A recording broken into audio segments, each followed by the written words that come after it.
Hello guys, so finally after a long amount of testing, I am back with my full review of the Zenfone 2. And before getting into the review, let me tell you that this was one of the phones which I was testing for such a long amount of time. Like I was testing the sound quality and the battery life till yesterday because I got so many different results with so many different earphones and I had to test different earphones. So I tested them with different earphones. And about the battery life, we'll talk about the battery life afterwards. So let's get into the review. So let's start the review with the build quality. And when it comes to build quality, I have to say that build quality is one of the strongest point of the Zenfone 2 because the phone feels really slim in your hands, and because of the curved back for the Zenfone 2, the phone feels really good in your hands and the phone does not slip out of your hands very easily. The physical buttons on the Zenfone 2 are not backlit, and when it comes to volume keys, the volume keys are located at the back and the power button is located at the top. That's kind of weird position, but after using it for 8 to 10 days, I was quite used to the power button. But I'll say that the power button was not that tactile. Like sometimes I have to touch twice to get the phone working or to unlock the phone. And the volume keys feel good. I won't say that the position of the volume keys is wrong or they are not good. Just that power button being on the top, it's kind of weird for me. I would have preferred it on the back because if the power button would have been at the side, then the phone may not have felt that slim. So I guess to maintain the slimness of the phone, the power button of the Zenfone 2 was moved at the top. And the front display covers Gorilla Glass 3, so no issues with the front display. But I do not know what covers the camera at the back because my unit of the Zenfone 2 got scratches immediately on the camera lens, and that was quite frustrating for me. That didn't affect the performance on the camera. Getting scratches on any new device, that's quite frustrating. I'm not sure whether my Zenfone 2 was defective or something like that, but I surely suggest you guys to use a case to protect the camera because after getting scratches, I'm a little bit worried about the Zenfone 2. So this was it for the build quality. So now let's talk about one of the most important feature of a phone, that's the call quality. And the call quality on the phone was really nice, no issues whatsoever. The earpiece in the front sound very nice. The first SIM card slot is 2G, 3G or 4G, and unfortunately the second SIM slot is only 2G. So if you want to use 3G, then you have to put it in the SIM 1 slot to use 3G or 4G. If you put it in your second SIM slot, then it won't support 3G or 4G. So after this, now let's talk about the performance on the phone. And after build quality, I was very much impressed with the performance of the phone. Like the performance of the phone in day-to-day life is like brilliant, no issues whatsoever, no lags, nothing. Apps open and close very fast. Let it be any app, let it be any heavy game, no issues whatsoever. The phone performs very good. Gaming on the device is very good, and even after low to medium gaming, the phone did not heat up. Like at least it didn't heat up that I will be like uncomfortable to hold the phone. It got little warm, but nothing to worry about. So no issues with the gaming department. So you can play games on the Zenfone 2. So if you are going to use your Android phone for gaming, so I'll surely suggest you guys to go for Zenfone 2 because gaming on the Zenfone 2 is surely very nice. So the model which I am reviewing right now is the 2GB variant model, like 2GB RAM variant, and the processor is 1.8 GHz quad core. So with that said, the performance is like very good. So 10 out of 10 points for the performance on the Zenfone 2. So after performance, let's talk about the software on the phone because performance is pretty much dependent on the software. So when I first started using the Zenfone 2, and this was my first Zenfone that I used, so the Zenfone UI was pretty much new for me. So my initial impressions were like, this feels so much like TouchWiz because nothing looks like stock, nothing close to stock. Not even a single element in the whole UI is stock or near to stock. Everything is customized. I won't complain much about that because the software performance was also very good. I did not face any force closes whatsoever, nothing like that. But the bloatware which was installed on the phone was like massive. So I used the option of hide apps and make them go away from my device. Actually they were there but I couldn't see them, so yeah. So with that said, customization on the phone is like very good. You can apply themes but you are limited to few themes as of now. There are not many options as MIUI theme store has. or Cyanogen mod theme store has, but surely in future there will be many number of themes which will be supported by the Zenfone. And the software is based on 5.0, and as I said, the processor is Intel processor. So some of the apps had issue at the starting to run on the phone. Like when I unboxed the phone, UC browser did not work for me, like it was force closing. But after the update from the UC browser, that issue was fixed, and UC browser now works smoothly on the Zenfone 2. But there might be few apps, very little, 1 out of 1000 or something like that, that may not work with the Intel processor, or maybe 10 out of 1000. And immediately after unboxing the phone, I got 2 to 3 OTA updates. But still the battery life on the device was not fixed, because the battery life that I got on the Zenfone 2 was not so good.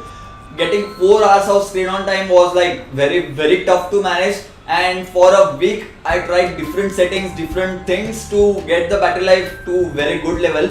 And after some time I realized that the smart saving mode, which should save the battery life, was eating the battery life. Because when I turned off the smart saver, the battery life got better, and that was quite surprising for me, because last 2 to 3 days I am using the phone without the smart saving mode, and that's the time when I got most out of my battery life.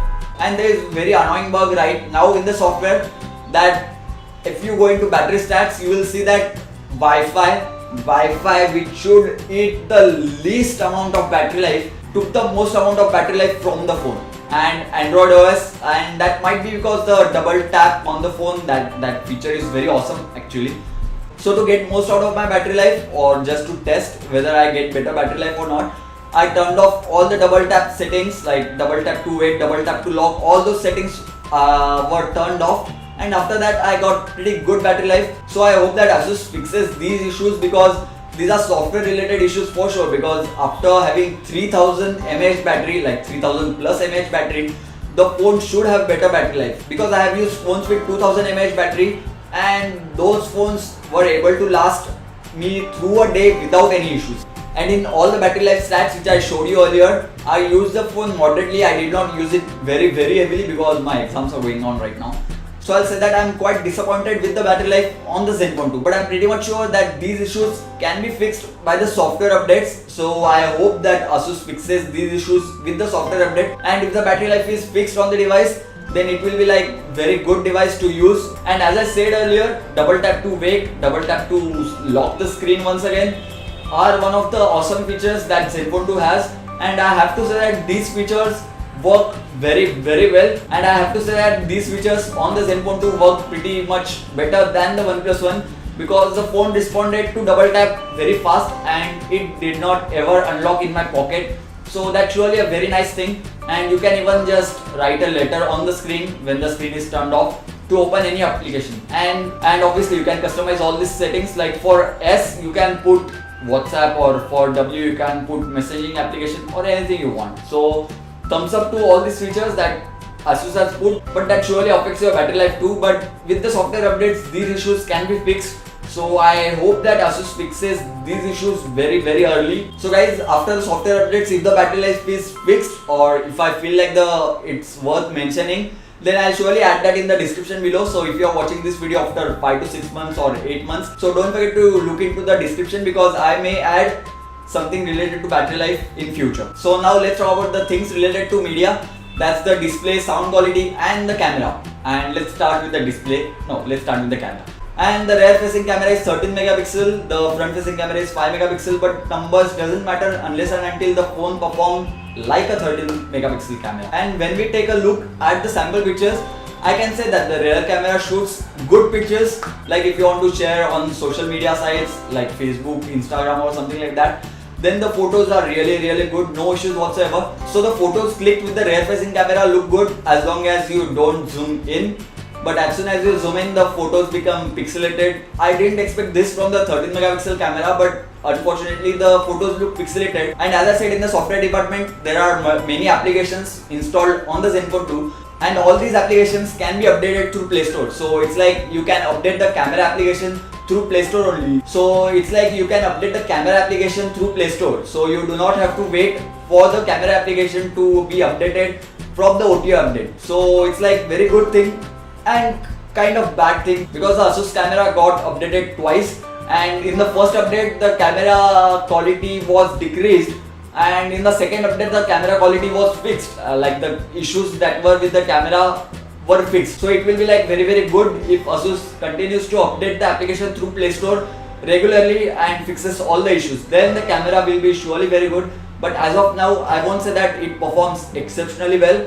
I'll say that the pictures clicked are good. In the low light also the pictures are okay-ish, not good. But if there is enough light wherever you are clicking the photos, then the photos look good. If I compare this with the Redmi 2, which cost around half of this phone, then I'll say that the Redmi 2 has better camera optics than the Zenfone 2. So this was all for the rear facing camera, and now let's talk about the front facing camera. And the story on the front facing camera is like completely opposite to the rear facing camera, because the phone performs very good in the front facing camera department. As you can see in the sample pictures, the photos clicked are really good. Let it be little low light, or if that is a bright light, then no issues whatsoever. The photos look excellent with the front facing camera. So if you are someone who likes to click a lot of selfies, or if you are a girl watching this video, then selfies clicked on the Zenfone 2 are surely very good. So one last point with the rear camera is that if you are a pro user of the camera, like you know how to use ISO, how to use white balance, and how to use all the settings, then with the manual mode you can click very good pictures too. But if you are a normal user who do not know much about those things, then the photos clicked with the auto feature are good enough to share on the social media sites, as I said so many times. And now let's talk about the display on the phone. And the variant which I have over here is the 13,000 variant. That's the 1280 by 720p display variant.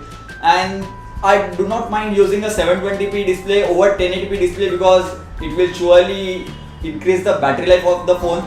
And when it comes to viewing angles on the display, the viewing angles are surely very good. The display looks very vibrant, but the display becomes little bit whitish after you watch it from the sideways.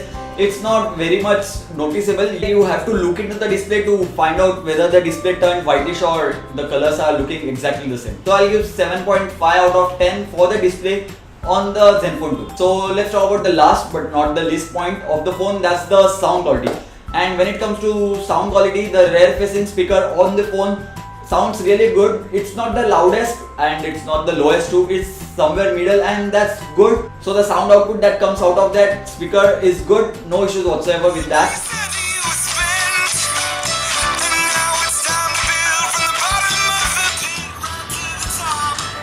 But there are few issues with the audio jack that is located at the top, because I'm testing the SoundMagic ES18 for the review, and the SoundMagic ES18 sounded very bad on the Zenfone 2. So I thought that the Zenfone 2's sound quality was bad. So I tried them with the MI pistons and the CX180 and the sound output that I got out of CX180 and the MI pistons was like very good. So if you are going to buy Zenfone 2, then I'll suggest you to go for MI pistons or the CX180. And if you want to buy any one of these, then I have made comparison video of both these earphones, and I'll give that link in the description below. I won't suggest you to go for SoundMagic ES18 with the Zenfone 2, because they didn't sound that well with the Zenfone 2. So this pretty much wraps my review of the Zenfone 2. So it's time for my own thoughts about the Zenfone 2. So will I be able to recommend this to any of my friends? I'll say yes, I'll recommend this phone to any of my friends if he or she wants to have expandable storage, because MI4 app is priced same and it doesn't have expandable storage.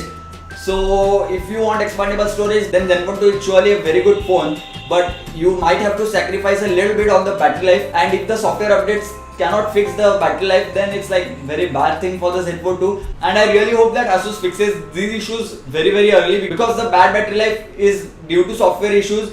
As I said, the 3000 mAh battery life should perform very much better, and if you are a gamer who likes to play heavy games, then surely go for Zenfone 2, because the phone does not heat up and the gaming performance is also very good, because almost all the heavy games can be played on the Zenfone 2 without any issues, and the phone does not heat up too in normal usage as well as in moderate to heavy gaming. So yeah, this is pretty much it for this video, guys. Thank you for watching. Don't forget to hit the like button if you like this video, and don't forget to hit that subscribe button, because many more technology related videos and many more awesome content on the channel is going to come real soon. And if this is your first time here, then do check out the channel, because there are many awesome videos there too. And don't forget to hit the like button for the mango over here, because the summer is going on, because the summer is really hot in the Mumbai. And these mangoes, as you can see, this is the mango over here. The build quality of the mango is surely very good, somewhere sometimes it is green and sometimes it's like red, but that doesn't matter because it tastes really nice. So if you haven't tried mango yet, then I'll suggest you guys to try mango as early as possible because you are really missing a very big thing. So yeah, thank you for watching. Why did I talk about mango? So yeah, thank you guys, thank you for watching.